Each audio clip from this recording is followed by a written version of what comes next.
ആകാശത്ത് നിന്ന് തീഗോളങ്ങൾ താഴേക്ക് പതിക്കുന്നത് പോലെയാണ് ജനങ്ങൾക്ക് തോന്നിയത്. ഈ കഠിനമായ ചൂടിലും വിജനമായ ആ ഗ്രാമീണ റോഡിലൂടെ സുരേഷ് തന്റെ ഓട്ടോറിക്ഷ അതിവേഗത്തിൽ ഓടിച്ചുകൊണ്ടിരുന്നു. വണ്ടിയുടെ മുൻപിലെ ഗ്ലാസ്സിലൂടെ തിളച്ചു മറിയുന്ന ടാർ റോഡ് കാണാമായിരുന്നു. സുരേഷിന്റെ നെറ്റിയിൽ നിന്നും വിയർപ്പ് തുള്ളികൾ ഒലിച്ചിറങ്ങി അവന്റെ കണ്ണുകളിലേക്ക് വീഴുന്നുണ്ടായിരുന്നു.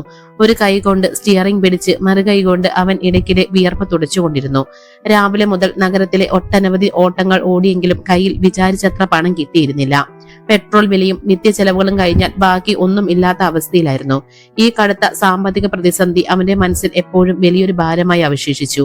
അതുകൊണ്ട് തന്നെ അവന്റെ സ്വഭാവത്തിൽ എപ്പോഴും ദേഷ്യവും അസ്വസ്ഥതയും നിറഞ്ഞു നിന്നു. വണ്ടി ഓടിക്കുമ്പോൾ പോലും അവൻ പല്ലുറുമ്മിക്കൊണ്ടിരുന്നു. ഒടുവിൽ സുരേഷ് തന്റെ ഓട്ടോറിക്ഷ ചെറിയൊരു വീടിന് മുന്നിൽ കൊണ്ടുപോയി നിർത്തി. മൺചുവരുകളും ഓടിട്ട മേൽക്കൂരയുമുള്ള ഒരു സാധാരണ നാട്ടിൻപുറത്തെ വീടായിരുന്നു അത്. വണ്ടിയുടെ എഞ്ചിൻ ഓഫ് ചെയ്തതിനു ശേഷം കടുത്ത ശരീരവേദനയോടെയും തളർച്ചയോടെയും അവൻ ഉമ്മറത്തേക്ക് നടന്നു.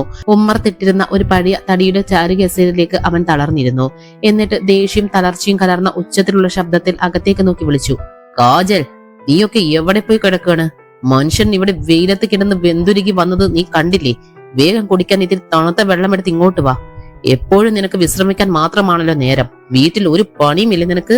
സുരേഷിന്റെ പരുക്കൻ ശബ്ദം കേട്ടപാടെ അടുക്കളയിൽ ജോലി ചെയ്തുകൊണ്ടിരുന്ന കാജൽ ഭയത്തോടെയും ആകുലതയോടെയും ഒരു സ്റ്റീൽ ഗ്ലാസിൽ തണുത്ത വെള്ളവുമായി ഉമ്മറത്തേക്ക് ഓടിയെത്തി. സുരേഷും കാജലും വിവാഹിതരായിട്ട് 5 വർഷങ്ങൾ കഴിഞ്ഞിരുന്നു. ഈ 5 വർഷത്തിനിടയിൽ സുരേഷിന്റെ ഇത്തരം ദേഷ്യ പ്രകടനങ്ങൾ അവൾക്ക് ഒരു പുതിയ അനുഭവമല്ലായിരുന്നു. ദാരിദ്ര്യവും കടങ്ങളും ഒരു മനുഷ്യനെ എത്രത്തോളം മാറ്റുമെന്ന് അവൾക്ക് നന്നായി അറിയാമായിരുന്നു. അവൾ ഒരു നാട്ടിൻപുറത്തുകാരിയും ശാന്ത സ്വഭാവമുള്ളവളും കുടുംബത്തിന്റെ സമാധാനത്തിനായി സ്വന്തം സങ്കടങ്ങൾ ഉള്ളിലൊതുക്കുന്ന ഉത്തമയായ ഒരു സ്ത്രീയുമായിരുന്നു. തന്റെ ഭർത്താവ് അനുഭവിക്കുന്ന കഷ്ടപ്പാടുകൾ മനസ്സിലാക്കി അവൾ എപ്പോഴും അവനെ സ്നേഹത്തോടെയും ബഹുമാനത്തോടെയുമാണ് പരിചരിച്ചിരുന്നത്. സുരേഷ് കാജലിന്റെ കയ്യിൽ നിന്നും ആ വെള്ളം തട്ടിപ്പറിക്കുന്നത് പോലെ വാങ്ങി ഒരൊറ്റ ശ്വാസത്തിൽ കുടിച്ചു തീർത്തു. കത്തുന്ന നെഞ്ചിലേക്ക് ആ തണുത്ത വെള്ളം ചെന്നിറങ്ങിയപ്പോൾ അവന് അല്പം ആശ്വാസം തോന്നി. എങ്കിലും മുഖത്ത് ദേഷ്യം മാറ്റാതെ അവൻ ഗ്ലാസ് തറയിൽ വെച്ചുകൊണ്ട് കൽപ്പിച്ചു, വേഗം അടുക്കളയിൽ പോയി എനിക്ക് കഴിക്കാൻ എന്തെങ്കിലും എടുത്തു വെക്ക്. എനിക്ക് ഒട്ടും സമയമില്ല. ഉച്ച കഴിഞ്ഞ് നഗരത്തിൽ നല്ല ഓട്ടങ്ങൾ കിട്ടാൻ സാധ്യതയുണ്ട്. അതുകൊണ്ട് വേഗം ഭക്ഷണം കഴിച്ച് എനിക്ക് ഇറങ്ങണം.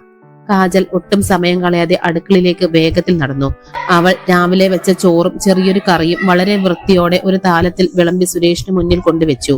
സുരേഷ് ഒരക്ഷരം പോലും മിണ്ടാതെ വളരെ വേഗത്തിൽ ഭക്ഷണം കഴിക്കാൻ തുടങ്ങി. അവൻ ഭക്ഷണം കഴിക്കുന്നത് നോക്കി കാജൽ അരികിൽ തന്നെ നിന്നു. സുരേഷിന്റെ പെരുമാറ്റത്തിൽ എപ്പോഴും ഒരുതരം ചിന്താക്കുഴപ്പവും വിയർപ്പും പ്രകടമായിരുന്നെങ്കിലും അവൾ അവനെ ഹൃദയം കൊണ്ട് സ്നേഹിച്ചിരുന്നു. അവളുടെ മനസ്സിൽ അവനോടുള്ള സ്നേഹത്തിന് യാതൊരു കുറവും വന്നിരുന്നില്ല. ഭക്ഷണം കഴിഞ്ഞ് കൈ കഴുകിയ ഉടൻ സുരേഷ് തന്റെ ഓട്ടോയുടെ താക്കോലും എടുത്ത് തിരിഞ്ഞു നോക്കാതെ വീണ്ടും നഗരത്തിലേക്ക് തിരിച്ചുപോയി. അവൾ വാതിൽക്കൽ നിന്ന് ആ ഓട്ടോറിക്ഷ ദൂരേക്ക് മറയുന്നത് വരെ നോക്കി നിന്നു. സുരേഷ് പോയതിനു ശേഷം കാജൽ വീട്ടുജോലികളിൽ മുഴുകി. പാത്രങ്ങൾ കഴുകാനും വീട് വൃത്തിയാക്കാനും അവൾ ഒരുങ്ങി. എന്നാൽ കഴിഞ്ഞ കുറച്ച് ദിവസങ്ങളായി അവൾക്ക് വല്ലാത്ത തലകർക്കവും ക്ഷീണവും അനുഭവപ്പെടുന്നുണ്ടായിരുന്നു. രാവിലെ എഴുന്നേൽക്കുമ്പോൾ മുതൽ ഒരു തരം ഓക്കാനവും ശരീരത്തിന് കടുത്ത തളർച്ചയും അവൾക്കുണ്ടായിരുന്നു.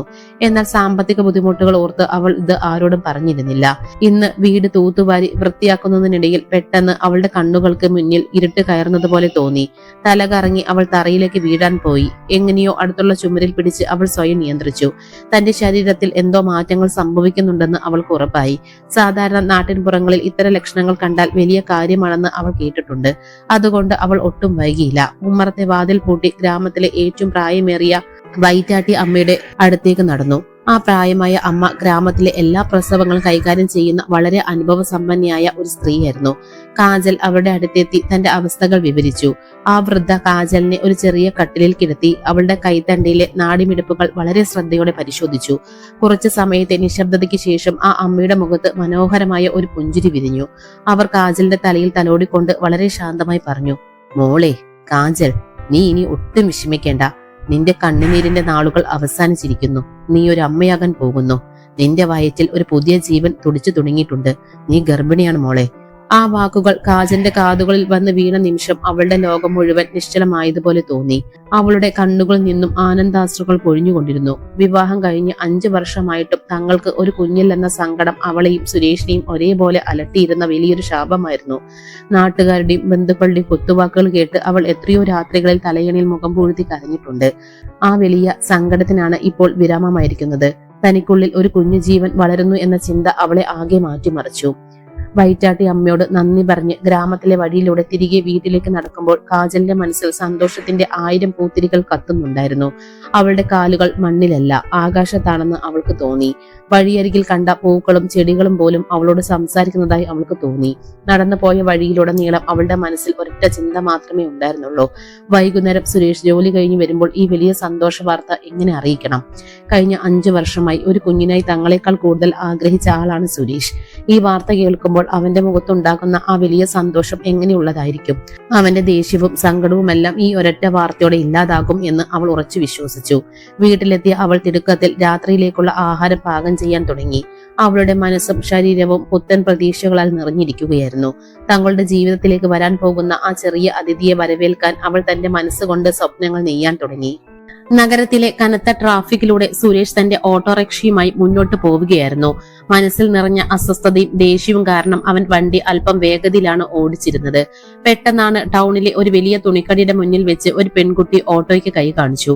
വണ്ടി റോഡരികിലേക്ക് ഒതുക്കി നിർത്തിയ സുരേഷ് അവളുടെ മുഖത്തേക്ക് നോക്കിയ ഒരു നിമിഷം സ്തബ്ധനായി പോയി.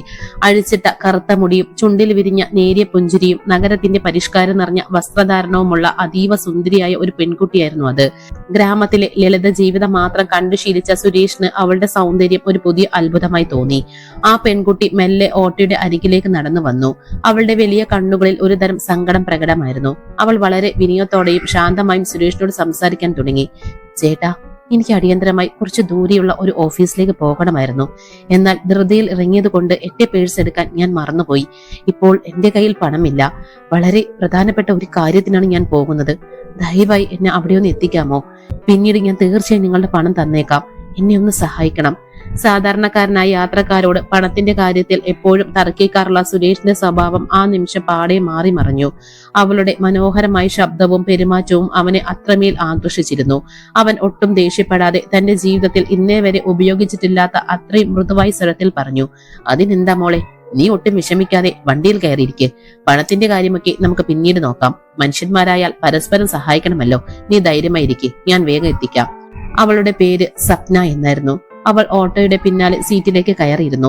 യാത്രയിലുടനീളം സുരേഷിന്റെ ശ്രദ്ധ റോഡിലായിരുന്നില്ല. മുൻപിലെ ചെറിയ കണ്ണാടിയിലൂടെ അവൻ ഇടയ്ക്കിടെ പിന്നിലിരിക്കുന്ന സപ്നയുടെ മുഖത്തേക്ക് നോക്കിക്കൊണ്ടിരുന്നു. അവൾ ജനലിലൂടെ പുറത്തേക്ക് നോക്കിയിരിക്കുമ്പോഴെല്ലാം സുരേഷിന്റെ മനസ്സിൽ പ്രണയത്തിന്റെ പുതിയൊരു ലോകം തുറക്കപ്പെടുകയായിരുന്നു. ലക്ഷ്യസ്ഥാനത്ത് എത്തിയപ്പോൾ സപ്ന വണ്ടിയിൽ നിന്നും താഴെ ഇറങ്ങി. അവൾ വളരെ നന്ദിയോടെ സുരേഷിനെ നോക്കി പുഞ്ചിരിച്ചുകൊണ്ട് ചോദിച്ചു, ചേട്ടൻ എന്നെ വലിയൊരു ആപത്തിൽ നിന്നാണ് രക്ഷിച്ചത്. എനിക്ക് ചേട്ടന്റെ മൊബൈൽ നമ്പർ തരാമോ? എന്റെ കയ്യിൽ പണം റെഡിയാകുമ്പോൾ ഞാൻ വിളിച്ച് ഈ കടം വീട്ടാനാണ്. സുരേഷിന് അത് കേട്ടപ്പോൾ ഉള്ളിൽ വലിയ സന്തോഷം തോന്നി. അവൻ ഒട്ടും മടിക്കാതെ തന്റെ ഫോൺ നമ്പർ അവൾക്ക് നൽകി. സപ്ന ആ നമ്പർ തന്റെ ഫോണിൽ സേവ് ചെയ്ത ശേഷം അവനോട് യാത്ര പറഞ്ഞ് നടന്നുപോയി. അവൾ ആ വലിയ കെട്ടിടത്തിനുള്ളിലേക്ക് മറയുന്നത് വരെ സുരേഷ് തന്റെ ഓട്ടോ അവിടെ തന്നെ നിർത്തി കണ്ണ് ചിമ്മാതെ നോക്കി നിന്നു. അവളുടെ ഓർമ്മകൾ അവന്റെ മനസ്സിൽ ആഴത്തിൽ പതിഞ്ഞിരുന്നു. അതിനുശേഷം അന്ന് മുഴുവൻ സുരേഷിന് വണ്ടി ഓടിക്കാൻ ഒട്ടും ശ്രദ്ധ കിട്ടിയില്ല. അവന്റെ മനസ്സ് എപ്പോഴും സപ്ന എന്ന പെൺകുട്ടിയിൽ മാത്രമായിരുന്നു കുടുങ്ങിക്കിടന്നത്. അവളുടെ ഒരു ഫോൺ കോളിനായി അവൻ തന്റെ മൊബൈലിലേക്ക് വീണ്ടും വീണ്ടും നോക്കിക്കൊണ്ടിരുന്നു. സമയം കടന്നുപോയി. വൈകുന്നേരമായിട്ടും ഫോൺ ശബ്ദിച്ചില്ല. എങ്കിലും അവളുടെ ചിന്തകൾ അവനെ പൂർണ്ണമായി കീഴടക്കിയിരുന്നു. തനിക്ക് വീട്ടിൽ കാത്തിരിക്കുന്ന ഒരു ഭാര്യ ഉണ്ടെന്ന കാര്യം പോലും ആ നിമിഷങ്ങളിൽ അവൻ മറന്നുപോയിരുന്നു. രാത്രിയോടെ സുരേഷ് വീട്ടിൽ തിരിച്ചെത്തി. ഓട്ടോ വീടിന് മുന്നിൽ നിർത്തി അകത്തേക്ക് കയറുമ്പോഴും അവൻ ഫോണിൽ തന്നെ നോക്കുകയായിരുന്നു. പതിവിലും കൂടുതൽ നിശബ്ദനായിരുന്നു അവൻ. സുരേഷ് വന്നപാടെ ഉമ്മർത്ത് അവനെ കാത്തിരുന്ന കാജൽ വലിയൊരു സന്തോഷത്തോടെ അവൻ അരികിലേക്ക് ഓടിയെത്തി. അവളുടെ മുഖം ആനന്ദ കണ്ണീരാൽ തിളങ്ങുന്നുണ്ടായിരുന്നു. താൻ അമ്മയാകാൻ പോകുന്നു എന്ന വലിയ വാർത്ത ഭർത്താവിനോട് പറയാനുള്ള തിടുക്കം അവളുടെ വാക്കുകളിൽ ഉണ്ടായിരുന്നു. അവൾ സുരേഷിന്റെ തളർന്ന കൈകൾ തന്റെ ഇരു കൈകൾക്കുള്ളിൽ ചേർത്ത് പിടിച്ചുകൊണ്ട് വളരെ വികാരഭരിതയായി പറഞ്ഞു, സുരേഷ്, എനിക്ക് നിങ്ങളോട് ജീവിതത്തിലെ ഏറ്റവും വലിയൊരു കാര്യം പറയാനുണ്ട്. ദൈവാനുഗ്രഹം കൊണ്ട് നമ്മൾ അത്രയും കാലം കാത്തിരുന്ന ആ സുദിനം എത്തിക്കഴിഞ്ഞു. ഞാനൊരു അമ്മയാക്കാൻ പോകുന്നു. നമ്മുടെ വീട്ടിലേക്ക് ഒരു കുഞ്ഞു അതിഥി വരാൻ പോകുന്നു. നമ്മളൊരു അച്ഛനും അമ്മയാകാൻ പോകുന്നു സുരേഷ്. 5 വർഷത്തെ കാത്തിരിപ്പിന് ശേഷമുള്ള ഈ വാർത്ത കേട്ടാൽ ഏതൊരു ഭർത്താവും സന്തോഷം കൊണ്ട് തുള്ളിച്ചാടുമായിരുന്നു. എന്നാൽ ആ വാർത്ത കേട്ടിട്ടും സുരേഷിന്റെ മുഖത്ത് യാതൊരു ഭാവവ്യത്യാസവും ഉണ്ടായില്ല. അവന്റെ മുഖത്ത് ഒരു ചെറിയ പുഞ്ചിരി പോലും വിരിഞ്ഞില്ല. അവൻ കേവലം അലസമായി തന്റെ തലയൊന്ന് ആട്ടുക മാത്രം ചെയ്തു. എന്നിട്ട് ഒരക്ഷരം പോലും മറുപടി പറയാതെ അവളുടെ കൈകൾ മാറ്റി അകത്തെ മുറിയിലേക്ക് നടന്നുപോയി. കാരണം അവന്റെ മനസ്സിലും ചിന്തകളിലും കാജലിനോ ജനിക്കാനിരിക്കുന്ന കുഞ്ഞിനെയോ യാതൊരു സ്ഥാനവും ഇല്ലായിരുന്നു. അവിടെ സ്വപ്ന എന്ന മായാമോഹിനി മാത്രമായിരുന്നു നിറഞ്ഞു നിന്നിരുന്നത്. സുരേഷിന്റെ ഈ കടുത്ത അവഗണനയും തണുപ്പൻ പ്രതികരണവും കാജലിന്റെ നെഞ്ചിൽ ഒരു വലിയ ഇരുട്ടടിയായി മാറി. എന്തുകൊണ്ടാണ് തന്റെ ഭർത്താവ് ഇത്രയും വലിയൊരു ആനന്ദ വാർത്ത അറിഞ്ഞിട്ടും ഒന്ന് സന്തോഷിക്കുകയോ തന്നെ കെട്ടിപ്പിടിക്കുകയോ ചെയ്യാത്തത് എന്ന് മനസ്സിലാകാതെ അവൾ തരിച്ചു നിന്നുപോയി. അവളുടെ കണ്ണിൽ നിന്നും കണ്ണുനീർ തുള്ളികൾ താഴേക്ക് ഒലിച്ചിറങ്ങി. തന്റെ ജീവിതത്തിലേക്ക് വരാനിരിക്കുന്ന കറുത്ത നാളുകളുടെ തുടക്കമായിരുന്നു അതെന്ന് പാവം കാജൽ അറിഞ്ഞിരുന്നില്ല. അടുത്ത ദിവസം നേരം പുലർന്നതേയുള്ളൂ. ഗ്രാമത്തിലെ കിളികളുടെ കൊഞ്ചലുകളും പ്രകൃതിയുടെ ശാന്തതയും ഒന്നും സുരേഷിന്റെ മനസ്സിനെ സ്പർശിച്ചില്ല. അവൻ എഴുന്നേറ്റത് തന്നെ സ്വപ്നയുടെ ചിന്തകളോടെയായിരുന്നു. പെട്ടെന്ന് അവന്റെ കയ്യിലിരുന്ന മൊബൈൽ ഫോൺ ഉറക്കെ ശബ്ദിച്ചു. സ്ക്രീനിൽ തെളിഞ്ഞ ആ അപരിചിത നമ്പർ കണ്ടപ്പോൾ തന്നെ സുരേഷിന്റെ ഹൃദയമിടിപ്പ് വർദ്ധിച്ചു. അവൻ വേഗത്തിൽ കോൾ എടുത്ത് കാതോട് ചേർത്തു. മറുതലക്കിൽ നിന്ന് സ്വപ്നയുടെ കൊഞ്ചൽ നിറഞ്ഞ മധുര ശബ്ദമാണ് കേട്ടത്. അവൾ വളരെ ലളിതമായി സംസാരിച്ചു തുടങ്ങി. Suresh, good morning. ഇന്നലെ എന്നെ സഹായിച്ചതിന് ഒരുപാട് നന്ദിയുണ്ട്. ഞാൻ ഇന്ന് രാവിലെ നഗരത്തിലെ വലിയ നെഹ്റു പാർക്കിന്റെ ഭാഗത്തേക്ക് വരുന്നുണ്ട്. നിങ്ങൾക്ക് അങ്ങോട്ട് വരാൻ സാധിക്കുമോ? എനിക്ക് കുറച്ചു നേരം സംസാരിക്കണം. സ്വപ്നയുടെ ആ ഒറ്റ വിളിയിൽ സുരേഷ് തന്റെ ചുറ്റുമുള്ള ലോകം മുഴുവൻ മറന്നുപോയി. വീട്ടിൽ ഗർഭിണിയായ അസ്വസ്ഥതകൾ നിറഞ്ഞ തന്റെ ഭാര്യ ഉണ്ടെന്ന കാര്യം അവൻ പൂർണ്ണമായും അവഗണിച്ചു. ഞാൻ ഇപ്പോൾ തന്നെ അങ്ങോട്ട് വരാം സ്വപ്ന എന്ന് ഒട്ടും ആലോചിക്കാതെ അവൻ മറുപടി നൽകി. വേഗത്തിൽ മുറിയിലേക്ക് നടന്ന് അലമാരയിൽ സൂക്ഷിച്ചിരുന്നതിൽ വെച്ച് ഏറ്റവും നല്ല വസ്ത്രങ്ങൾ അവൻ തിരഞ്ഞെടുത്തു. കണ്ണാടിക്ക് മുന്നിൽ നിന്ന് തലമുടി ചീകി ഒതുക്കുമ്പോൾ അവന്റെ മുഖത്ത് കാജൽ ഇന്നേ വരെ കാണാത്ത ഒരു തിളക്കമുണ്ടായിരുന്നു. ഉമ്മറത്ത് ജോലി ചെയ്യുകയായിരുന്ന കാജൽ ഭർത്താവിന്റെ ഈ പെട്ടെന്നുള്ള മാറ്റം അത്ഭുതത്തോടെയാണ് നോക്കിക്കണ്ടത്. എന്നാൽ അവളോട് ഒരക്ഷരം പോലും മിണ്ടാതെ സുരേഷ് ഓട്ടോയുടെ താക്കോലും എടുത്ത് നഗരത്തിലേക്ക് പാഞ്ഞു. നഗരത്തിലെ വലിയ പാർക്കിങ്ങിന് മുന്നിൽ എത്തിയപ്പോൾ സുരേഷിന്റെ ഉള്ളിൽ പരിഭ്രമവും സന്തോഷവും ഒരേപോലെ നിറഞ്ഞു. വണ്ടി നിർത്തി നോക്കുമ്പോൾ പാർക്കിന്റെ പ്രധാന കവാടത്തിന് അരികിൽ സ്വപ്ന നിൽക്കുന്നത് അവൻ കണ്ടു. ജീൻസും കുർത്തയും ധരിച്ച് വശ്യമായ പുഞ്ചിരിയോടെ നിൽക്കുന്ന അവളെ കണ്ടപ്പോൾ സുരേഷിന് തന്റെ കണ്ണുകളെ വിശ്വസിക്കാൻ കഴിഞ്ഞില്ല. അവൾ മെല്ലെ ഓട്ടോയുടെ അരികിലേക്ക് വന്ന് തന്റെ പേഴ്സിൽ നിന്നും കുറച്ച് പണമെടുത്ത് സുരേഷിന് നേരെ നീട്ടി. ഇതാ സുരേഷ്, ഇന്നലത്തെ യാത്രാക്കൂലി. വളരെ നന്ദിയുണ്ട്. എന്നാൽ സ്വപ്നയുടെ കൈ തടഞ്ഞുകൊണ്ട് സുരേഷ് വളരെ സ്നേഹത്തോടെ പറഞ്ഞു. ഇല്ല സ്വപ്ന, നിന്നിൽ നിന്നും ഞാൻ പണം വാങ്ങുകയോ അതിന് ഒരിക്കലും സാധിക്കില്ല. നീ ഇത് കയ്യിൽ തന്നെ വെച്ചോളൂ. സുരേഷിന്റെ ഈ മാന്യത കണ്ടപ്പോൾ സ്വപ്നയുടെ മുഖത്തെ പുഞ്ചിരി കൂടുതൽ ആഴമുള്ളതായി മാറി. അവർ രണ്ടുപേരും ഒന്നിച്ച് പാർക്കിനുള്ളിലേക്ക് നടന്നു. പച്ചപ്പുല്ല് വിരിച്ച ആ വലിയ പാർക്കിന്റെ തണലിലൂടെ അവർ മെല്ലെ നടന്നു സംസാരിച്ചു. സ്വപ്ന തന്റെ ജീവിതത്തെക്കുറിച്ചും നഗരത്തിലെ വിശേഷങ്ങളെക്കുറിച്ചും വാചാലയായി. അവളുടെ ഓരോ വാക്കിലും സുരേഷ് പൂർണ്ണമായും വീണു പോവുകയായിരുന്നു. അവൾ പറയുന്നത് മാത്രമാണ് ഈ ലോകത്തിലെ ഏറ്റവും വലിയ സത്യമെന്ന് അവൻ ഉറച്ചു വിശ്വസിച്ചു. സ്വപ്ന വിരിച്ച വ്യാജ പ്രണയത്തിന്റെ വലയിൽ സുരേഷ് അപ്പോഴേക്കും പൂർണ്ണമായി കുടുങ്ങിക്കഴിഞ്ഞിരുന്നു. ദിവസങ്ങളും ആഴ്ചകളും വളരെ വേഗത്തിലാണ് കടന്നുപോയത്. സുരേഷിന്റെ ദിനചര്യകൾ പാടെ മാറി മറിഞ്ഞു. രാവിലെ ഓട്ടോയുമായി ഇറങ്ങിയാൽ അവൻ ഭൂരിഭാഗ സമയവും സ്വപ്നയോടൊപ്പം നഗരത്തിലെ തിയേറ്ററുകളിലും റെസ്റ്റോറന്റുകളിലും ചിലവഴിക്കാൻ തുടങ്ങി. ഓട്ടോ ഓടിച്ചു കിട്ടുന്ന തുച്ഛമായ വരുമാനത്തിന്റെ വലിയൊരു പങ്ക് അവൻ സ്വപ്നയ്ക്ക് സമ്മാനങ്ങൾ വാങ്ങാനായി ദൂർത്തടിച്ചു. അതേസമയം ഗ്രാമത്തിലെ ആ ചെറിയ വീട്ടിൽ കാജലിന്റെ ജീവിതം കൂടുതൽ ദുസ്സഹമായി മാറുകയായിരുന്നു. അവളുടെ ഗർഭാവസ്ഥ ഇപ്പോൾ 5ാം മാസത്തിലേക്ക് കടന്നിരുന്നു. ഒരു സ്ത്രീക്ക് ഏറ്റവും കൂടുതൽ മാനസികമായ പിന്തുണയും സ്നേഹവും പോഷകാഹാരങ്ങളും ആവശ്യമുള്ള സമയമായിരുന്നു അത്. എന്നാൽ സുരേഷിന് അവളോട് സംസാരിക്കാൻ പോലും സമയമില്ലായിരുന്നു. അവൻ എപ്പോഴും ഫോണിൽ സന്ദേശങ്ങൾ അയക്കുന്നതിലും ചിന്തകളിലും മുഴുകിയിരുന്നു. കാജൽ സ്നേഹത്തോടെ അടുത്ത് ചെന്നാൽ അവൻ ദേഷ്യത്തോടെ അവളെ ആട്ടിപ്പായിക്കുമായിരുന്നു. ഒരു ദിവസം വൈകുന്നേരം സുരേഷ് വീട്ടിലെത്തി ചാരുകസലിൽ ഇരിക്കുമ്പോൾ കാജൽ ഒരല്പം ധൈര്യം സംഭരിച്ച് അവന്റെ അരികിലേക്ക് നടന്നു ചെന്നു. അവളുടെ മുഖത്ത് വല്ലാത്തൊരു വിളർച്ചയും സങ്കടവും ഉണ്ടായിരുന്നു. അവൾ മെല്ലെ സുരേഷിന്റെ കൈകളിൽ തൊട്ടുകൊണ്ട് വളരെ താഴ്മയായി സ്വരത്തിൽ പറഞ്ഞു. സുരേഷ്, എനിക്ക് നിങ്ങളോടൊരു കാര്യം പറയാനുണ്ട്. നാളെ എനിക്ക് ആശുപത്രിയിൽ പോയി പതിവ് ഗർഭകാല പരിശോധനകൾ നടത്തേണ്ടതുണ്ട്. വീട്ടിലെ റേഷൻ സാധനങ്ങളും ഏതാണ്ട് തീർന്നു പോയിരിക്കുന്നു. എനിക്ക് നാളത്തേക്ക് കുറച്ച് പണം തരാമോ? കാജലിന്റെ ഈ ന്യായമായ ചോദ്യം കേട്ടപാടെ സുരേഷിന്റെ മുഖം ദേഷ്യം കൊണ്ട് ചുവന്നു തൊടുത്തു. അവൻ കസാരയിൽ നിന്നും പെട്ടെന്ന് എഴുന്നേറ്റ് നിന്ന് അവൾക്ക് നേരെ ആക്രോശിച്ചു. നിനക്ക് എപ്പോഴും പണം പണം എന്ന് മാത്രമാണല്ലോ ചിന്ത. ഞാൻ എന്തെങ്കിലും വലിയ നിധി ഒളിപ്പിച്ച് വെച്ചിട്ടുണ്ടെന്നാണോ നിന്റെ വിചാരം? ഈ കത്തുന്ന വെയിലത്ത് കിടന്ന് ഓട്ടോ ഓടിച്ചാണ് ഞാൻ ജീവിക്കുന്നത്, അല്ലാതെ കള്ളപ്പണം ഉണ്ടാക്കുകയല്ല. നിന്റെ ഈ ആർത്തിയും ആവശ്യങ്ങളും ഒരിക്കലും അവസാനിക്കില്ലേ? ഓരോ ദിവസവും പുതിയ പുതിയ ആവശ്യങ്ങളുമായി എന്റെ മുന്നിലേക്ക് വന്നോളും. സുരേഷിന്റെ ഈ ക്രൂരവും പരുഷവുമായ വാക്കുകൾ കേട്ട് കാജൽ തരിച്ചു നിന്നു പോയി. അവളുടെ നെഞ്ച് തകർന്നു പോയി. സ്വന്തം വയറ്റിൽ വളർന്ന കുഞ്ഞിന്റെ ആരോഗ്യത്തിന് വേണ്ടിയും വീട്ടിലെ ഭക്ഷണത്തിന് വേണ്ടിയുമല്ലേ താൻ പണം ചോദിച്ചത്? അതിനാണോ ഈ ചീത്തവിളി? അവളുടെ കണ്ണുകളിൽ നിന്നും കണ്ണുനീർ ധാരയായി ഒലിച്ചിറങ്ങി. സുരേഷ് ഒട്ടും ദാക്ഷിണ്യവുമില്ലാതെ കോപത്തോടെ വീട്ടിന് പുറത്തേക്ക് ഇറങ്ങിപ്പോയി. തന്റെ ഭർത്താവിന് പെട്ടെന്ന് എന്താണ് സംഭവിച്ചതെന്ന് മനസ്സിലാകാതെ കാജൽ ആ ഇരുണ്ട ഉമ്മറത്തിരുന്ന് വിതുമ്പി കരഞ്ഞു. വരാനിരിക്കുന്ന വലിയൊരു ദുരന്തത്തിന്റെ നിഴൽ മാത്രമായിരുന്നു ആ വഴക്കെന്ന് പാവം കാജൽ അറിഞ്ഞിരുന്നില്ല. അന്ന് പകൽ മുഴുവൻ കരഞ്ഞു തീർത്ത കാജൽ സന്ധ്യയായപ്പോൾ ഉമ്മറത്തെ വിളക്ക് കൊളുത്തി വെച്ച് ഭർത്താവിനായി കാത്തിരിക്കുകയായിരുന്നു. സുരേഷിന് തന്നോട് തോന്നിയ ദേഷ്യം മാറിക്കാണുമെന്നും അവൻ ശാന്തനായി തിരികെ വരുമെന്നും അവൾ വെറുതെ ആശിച്ചു. നേരം ഇരുട്ടി ഏതാണ്ട് 8 മണിയായപ്പോൾ മുറ്റത്ത് ഓട്ടോറിക്ഷ വന്ന് നിൽക്കുന്ന ശബ്ദം കേട്ടു. കാജലിന്റെ മനസ്സിൽ ചെറിയൊരു ആശ്വാസം തോന്നി. അവൾ വേഗത്തിൽ വാതിലിന്റെ അടുത്തേക്ക് നടന്നു ചെന്നു. എന്നാൽ പുറത്തെ കണ്ട കാഴ്ച കണ്ടപാടെ അവളുടെ ശരീരത്തിൽ ചോരയെല്ലാം തണുത്തുറഞ്ഞു പോകുന്നത് പോലെ തോന്നി.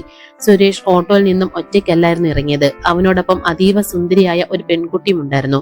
അവൾ ചുവപ്പും സ്വർണ്ണ നിറവുമുള്ള പട്ടുസാരിയും കൈകൾ നിറയെ വളകളും കഴുത്തിൽ പുതിയ മാലയും അണിഞ്ഞ് ഒരു പുത്തൻ വധുവിനെ പോലെയാണ് നിന്നിരുന്നത്. അവളുടെ നെറ്റിയിൽ കടും ചുവപ്പ് സിന്ദൂരവും ഉണ്ടായിരുന്നു. കാജലിനെ കണ്ടതും ആ പെൺകുട്ടിയുടെ ചുണ്ടിൽ പരിഹാസവും അഹങ്കാരവും നിറഞ്ഞ ഒരു പുഞ്ചിരി വിരിഞ്ഞു. കാജലിന്റെ കണ്ണുകൾക്ക് മുന്നിൽ ലോകം മുഴുവൻ കറങ്ങുന്നതായി തോന്നി. താൻ കാണുന്നത് സ്വപ്നമാണോ യാഥാർത്ഥ്യമാണോ എന്ന് അവൾക്ക് തിരിച്ചറിയാൻ കഴിഞ്ഞില്ല. അവൾ വിറയ്ക്കുന്ന ശബ്ദത്തോടെ നെഞ്ചിൽ കൈവച്ചുകൊണ്ട് ചോദിച്ചു, സുരേഷ്, ആരാണ് ഈ നിൽക്കുന്ന പെൺകുട്ടി? എന്താണ് ഇതിന്റെയൊക്കെ അർത്ഥം? ഇന്നിങ്ങനെ ഭയപ്പെടുത്തല്ലേ, എനിക്ക് വയ്യ. സുരേഷ് ഒട്ടും ദാക്ഷിണ്യമില്ലാതെ വളരെ തണുത്തതും കഠിനവുമായി സ്വരത്തിൽ മറുപടി നൽകി. കാജൽ, അധികം ചോദ്യങ്ങളൊന്നും ചോദിക്കേണ്ടതില്ല. ഇവൾ സ്വപ്ന, എന്റെ 2ാമത്തെ ഭാര്യയാണ്. ഞാൻ ഇവളെ നിയമപരമായി വിവാഹം കഴിച്ചു കഴിഞ്ഞു. ഇന്നു മുതൽ ഇവളാണ് ഈ വീടിന്റെ സർവ്വകാര്യങ്ങളും തീരുമാനിക്കുന്നത്. ഇവൾ പറയുന്നതാണ് ഈ വീട്ടിലെ അവസാന വാക്ക്. നിനക്ക് ഇവിടെ കഴിയണമെന്നുണ്ടെങ്കിൽ ഇവൾ പറയുന്നത് പോലെ ഒതുങ്ങി ജീവിച്ചോളണം, മനസ്സിലായോ? ഇത്രയും ക്രൂരമായി പറഞ്ഞു തീർത്തയുടൻ സുരേഷ് സ്വപ്നയുടെ കൈകൾ കോർത്തു പിടിച്ചുകൊണ്ട് വളരെ സ്നേഹത്തോടെ അകത്തെ മുറിയിലേക്ക് നടന്നുപോയി. കാജൽ ഉമ്മറത്തെ തറയിലേക്ക് തളർന്നിരുന്നു പോയി. അവളുടെ നെഞ്ച് തകർന്ന് തരിപ്പണമാവുകയായിരുന്നു. 5 വർഷം താൻ ജീവനായി സ്നേഹിച്ച ഭർത്താവ് തന്റെ വയറ്റിൽ വളരുന്ന 5 മാസം പ്രായമുള്ള കുഞ്ഞിനെ പോലും ഓർക്കാതെ ഇത്രയും വലിയൊരു ചതി ചെയ്യുമെന്ന് അവൾക്ക് ചിന്തിക്കാൻ പോലും കഴിയുമായിരുന്നില്ല. അവൾ ഇരുട്ടിലിരുന്ന് ആരും കേൾക്കാതെ വിതുമ്പിക്കരഞ്ഞു. സ്വപ്ന ആ വീട്ടിൽ വലതുകാൽ വെച്ച് കയറിയ ആ നിമിഷം മുതൽ കാജലിന്റെ സമാധാനവും സന്തോഷവും എന്നേക്കുമായി അവസാനിച്ചു. സ്വപ്ന ഒരു പുതിയ വധുവിനെ പോലെയല്ല, മറിച്ച് ആ വീടിന്റെ ക്രൂരയായ ഒരു യജമാനത്തെ പോലെയാണ് പെരുമാറിയത്. അവളുടെ പരുഷമായ പെരുമാറ്റം, നാവുകൊണ്ടുള്ള കുത്തുവാക്കുകളും കാജലിന്റെ മനസ്സിനെ ഓരോ ദിവസവും ആഴത്തിൽ മുറിവേൽപ്പിച്ചുകൊണ്ടിരുന്നു. ഗർഭിണിയായ കാജലിനെ ഒരു മനുഷ്യനെ കാണാൻ പോലും സ്വപ്ന തയ്യാറായില്ല. വെളുപ്പിന് 5 മണിക്ക് എഴുന്നേൽക്കുന്നത് മുതൽ രാത്രി വൈകുന്നത് വരെ വീട്ടുജോലികൾ മുഴുവൻ അവൾ കാജലിനെ കൊണ്ട് നിർബന്ധിച്ച് ചെയ്യിപ്പിച്ചു. വലിയ വയറുമായി കുനിഞ്ഞു നിന്ന് വീട് തുടയ്ക്കാനും പാത്രങ്ങൾ കഴുകാനും കിണറ്റിൽ നിന്ന് വെള്ളം കോരാനും കാജൽ നിർബന്ധിതയായി. അല്പം ഒന്ന് വിശ്രമിക്കാനിരുന്ന സ്വപ്ന വലിയ ശബ്ദത്തിൽ ആക്രോശിച്ചുകൊണ്ട് ഓടിയെത്തും. എന്താടി ഇവിടെ ഇരുന്ന് സുഖിക്കാണോ? വലിയ തമ്പരാട്ടി ചമയണ്ട. അവിടെ കിടക്കുന്ന തുണികളെല്ലാം അലക്കി തീർക്കണം. ഇല്ലെങ്കിൽ ഇന്ന് നിനക്ക് ഈ വീട്ടിൽ കഞ്ഞി കിട്ടില്ല, പറഞ്ഞേക്കാം. സ്വപ്നയുടെ ഈ പീഡനങ്ങൾ സഹിക്കാൻ വയ്യാതെ കാജൽ പലപ്പോഴും സുരേഷിനോട് സങ്കടം പറയാൻ ശ്രമിച്ചു. എന്നാൽ സുരേഷ് സ്വപ്നയുടെ മായാവലത്തിൽ അത്രമാത്രം അന്ധയായി കഴിഞ്ഞിരുന്നു. അവൻ കാജലിന്റെ വാക്കുകൾ കേൾക്കാൻ പോലും കൂട്ടാക്കിയില്ല.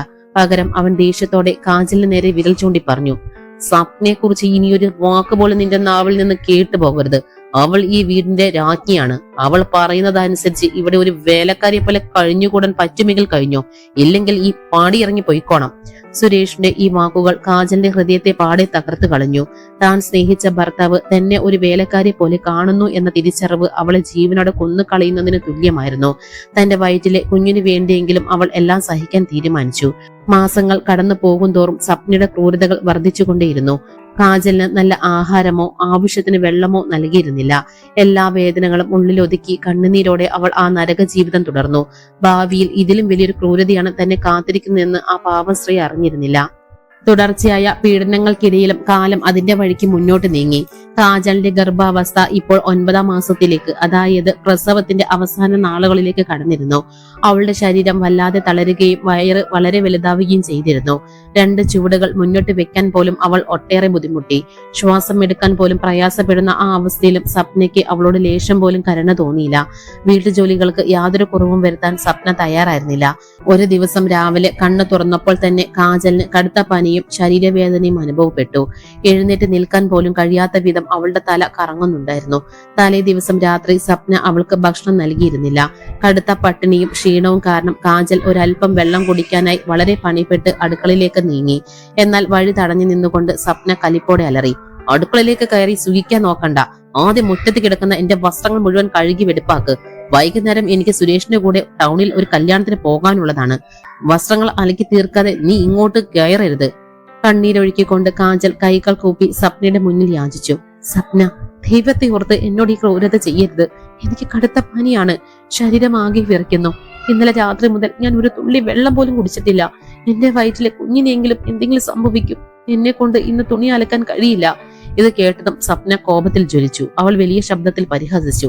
ഓ, വലിയ തമ്പുരാട്ടിക്ക് പനിയും ക്ഷീണം വന്നിരിക്കുന്നു. ജോലി ചെയ്യാതെ ഇവിടെ ആർക്കും തിന്നാൻ കിട്ടില്ല.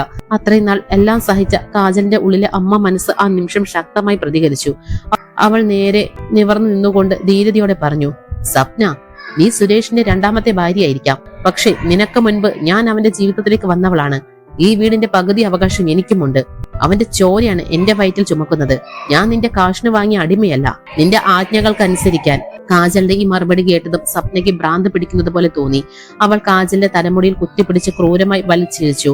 വേദന കൊണ്ട് കാജൽ ഉറക്കെ നിലവിളിച്ചു. സ്വപ്ന അവളെ വലിച്ചിഴിച്ച് വീടിന്റെ കോണിലുള്ള ഒരു ഇരുണ്ട ചെറിയ മുറിയിലേക്ക് തള്ളിവിട്ടു. എന്നിട്ട് പുറത്തു നിന്ന് വലിയൊരു പൂട്ടെടുത്ത് വാതിൽ ശക്തമായി പൂട്ടി. കാജൽ ആ തണുത്ത തറയിലേക്ക് വീണുപോയി. അന്ന് പുറത്ത് കനത്ത മഴ പെയ്യുന്നുണ്ടായിരുന്നു. ഇടിമിന്നലിന്റെ ശബ്ദത്തിനിടയിൽ ആ ഇരുട്ട് മുറിയിൽ കിടന്ന് കാജൽ വേദന കൊണ്ടും വിശപ്പ് കൊണ്ടും പൊളഞ്ഞു. അവൾ വാതിലിൽ കൈകൾ കൊണ്ട് അടിച്ച് ഉറക്കെ വിളിച്ചു കൂവി, വാതിൽ തുറക്ക്, എനിക്ക് വല്ലാതെ വയറ് വേദനിക്കുന്നു, എന്നെ ഇവിടെ ഇട്ട് കൊല്ലരുത്. എന്നാൽ ആരും അവളുടെ വിളി കേട്ടില്ല. സുരേഷ് വൈകുന്നേരം വരുമ്പോൾ തന്നെ അന്വേഷിക്കുമെന്ന് അവൾ കരുതി. പക്ഷേ സ്വപ്ന സുരേഷിനോട് കാജൽ സ്വന്തം ഇഷ്ടപ്രകാരം വീട് വിട്ട് പോയതാണെന്ന് പറഞ്ഞ് കള്ളക്കണ്ണീരൊഴുക്കി അവനെ വിശ്വസിപ്പിച്ചു കഴിഞ്ഞിരുന്നു. സമയം ഏറെ കഴിഞ്ഞു. വിശപ്പ് സഹിക്കാൻ വയ്യാതെ കാജലിന്റെ ജീവൻ പോകുമെന്ന അവസ്ഥയായി. പെട്ടെന്നാണ് ആ മുറിയുടെ വശത്തുള്ള ചെറിയൊരു ജനൽ അവളുടെ ശ്രദ്ധയിൽപ്പെട്ടത്. അതുവഴി മുറ്റത്തേക്ക് ഇറങ്ങാൻ കഴിയുമായിരുന്നു. ജീവൻ നിലനിർത്താനുള്ള ആഗ്രഹത്തോടെ അവൾ വളരെ കഷ്ടപ്പെട്ട് ആ ചെറിയ ജനലിലൂടെ പുറത്തേക്ക് ഇഴഞ്ഞിറങ്ങി. കനത്ത മഴയത്ത് അവൾ പതുക്കെ അടുക്കള വാതിലിനടുത്തേക്ക് ചെന്നെങ്കിലും അതും പൂട്ടിക്കിടക്കുകയായിരുന്നു. പെട്ടെന്ന് അവളുടെ കണ്ണുകൾ ഉമ്മറത്ത് കെട്ടിയിട്ടിരുന്ന രണ്ട് വളർത്തു നായകളുടെ നേരെ നീണ്ടു. അവയുടെ മുന്നിൽ ആളുകൾ ഇട്ടുകൊടുത്ത ചില ഉണങ്ങിയ റൊട്ടി കഷ്ണങ്ങൾ ഉണ്ടായിരുന്നു. നായകൾ അത് തിന്നുകൊണ്ടിരിക്കുകയായിരുന്നു. അത്രമാത്രം വിശന്നു വലഞ്ഞിരുന്ന കാജലിന് ആ നിമിഷം മാനക്കേടോ ഭയമോ തോന്നിയില്ല. തന്റെ കുഞ്ഞിന്റെ ജീവൻ രക്ഷിക്കാൻ അവൾ പതുക്കെ നായകളുടെ അരികിലേക്ക് നീങ്ങി അവയുടെ മുന്നിൽ നിന്നും ഒരു റൊട്ടി കഷ്ണം കൈക്കലാക്കി വേഗത്തിൽ തിന്നാൻ തുടങ്ങി. അന്യനായ ഒരാൾ ഭക്ഷണം എടുക്കുന്നത് കണ്ട് നായകൾ ഉറക്കി ഭൗ ഭൗ എന്ന് കുരയ്ക്കാൻ തുടങ്ങി. നായകളുടെ ഉച്ചത്തിലുള്ള കുര കേട്ട് സ്വപ്ന ടോർച്ചും കത്തിച്ച് ഉമ്മറത്തേക്ക് ഓടിയെത്തി.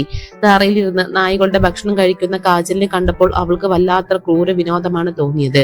കാജലിനെ എന്നേക്കുമായി ഈ ലോകത്ത് നിന്ന് ഇല്ലാതാക്കാൻ പറ്റിയ നല്ലൊരു അവസരമാണിതെന്ന് അവൾ ചിന്തിച്ചു. അവൾ ഒട്ടും വൈകിയില്ല. നായകളുടെ ചങ്ങലകൾ അഴിച്ചുവിട്ടു.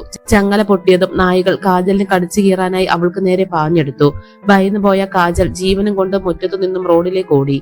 ആ കനത്ത മഴയത്തും ഇരുട്ടിലും 9 മാസം ഗർഭിണിയായ ആ പാവം സ്ത്രീ ജീവന് വേണ്ടി തെരുവിലൂടെ ഓടുകയായിരുന്നു. പിന്നിൽ നായകൾ കുരച്ചുകൊണ്ട് വേഗത്തിൽ വരുന്നുണ്ടായിരുന്നു. അവൾ തിരിഞ്ഞു നോക്കാതെ നെഞ്ചിൽ കൈവച്ച് ദൈവത്തോട് നിലവിളിച്ചു പ്രാർത്ഥിച്ചു. എന്റെ ഈശ്വര, എന്നെ കൊന്നോളൂ, പക്ഷെ എന്റെ വയറ്റിലെ കുഞ്ഞിന് മാത്രം ഒന്നും വരുത്തരുതേ, അവനെ രക്ഷിക്കണേ. അവൾ കിലോമീറ്ററുകളോളം ആ അവസ്ഥയിൽ ഓടി. കാലുകൾ കുത്തിക്കീറി ചോര ഒലിക്കുന്നുണ്ടായിരുന്നു. ഒടുവിൽ നായകൾ എങ്ങനെയോ വഴിമാറിപ്പോയി. എങ്കിലും കാജൽ ഓട്ടം നിർത്തിയില്ല. നേരം വെളുക്കാറായപ്പോൾ അവൾ ദൂരെയുള്ള ഒരു ചെറിയ ഗ്രാമത്തിലെത്തി. അവിടെ വഴിയോരത്തായി ഒരു ചെറിയ വീട് കണ്ടു. ആ വീടിന്റെ പടിവാതിൽക്കൽ എത്തുമ്പോഴേക്കും അവളുടെ ശരീരത്തിലെ അവസാന ശ്വാസം നിലയ്ക്കുന്നത് പോലെ തോന്നി. കണ്ണുകൾക്ക് മുന്നിൽ ഇരുട്ട് പടരുകയും അവൾ ആ വീടിന്റെ ഉമ്മറപ്പടിയിലേക്ക് ബോധരഹിതയായി വീഴുകയും ചെയ്തു. അവളുടെ വസ്ത്രങ്ങളെല്ലാം ചെളിയിലും ചോരയിലും കുതിർന്നിട്ടുണ്ടായിരുന്നു. വരാനിരിക്കുന്ന വലിയൊരു പുനർജന്മത്തിന്റെ തുടക്കമായിരുന്നു ആ വീഴ്ച. കനത്ത മഴ പെയ്തു തോർന്ന ആ രാത്രിക്ക് ശേഷം ഗ്രാമത്തിൽ പുതിയൊരു പുലരി ഉദിച്ചുയർന്നു. പ്രകൃതി ശാന്തമായിരുന്നെങ്കിലും സുരേഷിന്റെ മനസ്സ് അത്ര ശാന്തമായിരുന്നില്ല. തലേ ദിവസം രാത്രി ലേറ്റായി വീട്ടിലെത്തിയപ്പോൾ മുതൽ അവൻ കാജലിനെ തിരിയുകയായിരുന്നു. സാധാരണയായി അവൻ എത്ര വൈകി വന്നാലും കാജൽ ഉറങ്ങാതെ ഉമ്മറത്ത് കാത്തിരിക്കാറുള്ളതാണ്. എന്നാൽ അന്ന് വീടിന്റെ ഒരു കോണിലും അവളെ കാണാനില്ലായിരുന്നു. ഉമ്മറത്തിരുന്ന ചാരുകസേരയിലേക്ക് ഇരുന്നു കൊണ്ട് സുരേഷ് അകത്തേക്ക് നോക്കി ഉറക്കെ ചോദിച്ചു, സ്വപ്ന, കാജൽ എവിടെ പോയി? ഇന്നലെ രാത്രി മുതൽ ഞാൻ അവളെ കാണുന്നില്ലല്ലോ. സാധാരണ ഈ സമയത്ത് അവൾ ഇവിടേക്ക് കാണേണ്ടതാണല്ലോ. അവൾ എവിടെയെങ്കിലും പോയോ? ഇത് കേട്ടതും അകത്തെ മുറിയിൽ നിന്ന് സ്വപ്ന വ്യാജമായ സങ്കടവും കണ്ണീരും വരുത്തിക്കൊണ്ട് കരയുന്നത് പോലെ അഭിനയിച്ച് പുറത്തേക്ക് വന്നു. അവൾ സുരേഷിന്റെ അരികിൽ വന്നിരുന്ന് അവന്റെ കൈകൾ പിടിച്ചുകൊണ്ട് വളരെ തന്ത്രപൂർവ്വം സംസാരിക്കാൻ തുടങ്ങി. അയ്യോ സുരേഷ്, അത് ഓർക്കുമ്പോൾ എനിക്ക് വല്ലാത്ത വിഷമം തോന്നുന്നു. ഇന്നലെ നിങ്ങൾ പുറത്തുപോയ സമയത്ത് അവൾ എന്നോട് ഭയങ്കരമായി വഴക്കിട്ടു. എന്നിട്ട് കയ്യിലുണ്ടായിരുന്ന കുറച്ച് തുണികളും എടുത്ത് ഈ വീട് വിട്ട് ഇറങ്ങിപ്പോയി. ഞാൻ എത്ര തടഞ്ഞിട്ടും അവൾ കേട്ടില്ല. പോകുന്ന പോക്കിൽ അവൾ എന്നോട് ഒരു കാര്യം കൂടി പറഞ്ഞു. ഈ സുരേഷിന്റെ കൂടെ ജീവിച്ചിട്ട് എനിക്ക് ഇനി ഒരു ഗുണവുമില്ല. ഒരു ഓട്ടോറിക്ഷക്കാരന്റെ കൂടെ കഷ്ടപ്പെടാൻ എന്നെ കിട്ടില്ല. ഇതിലും ഭേദമായി ജീവിക്കാൻ എനിക്ക് അറിയാമെന്ന്. അവൾക്ക് നിങ്ങളുടെ സ്നേഹമൊക്കെ ഇവർ അഭിനയമായിരുന്നു സുരേഷ്. സ്വപ്നയുടെ ഈ കെട്ടുകഥകൾ കേട്ടതും സുരേഷിന്റെ ഉള്ളിൽ കാജലിനോട് കടുത്ത ദേഷ്യവും വെറുപ്പും തോന്നി.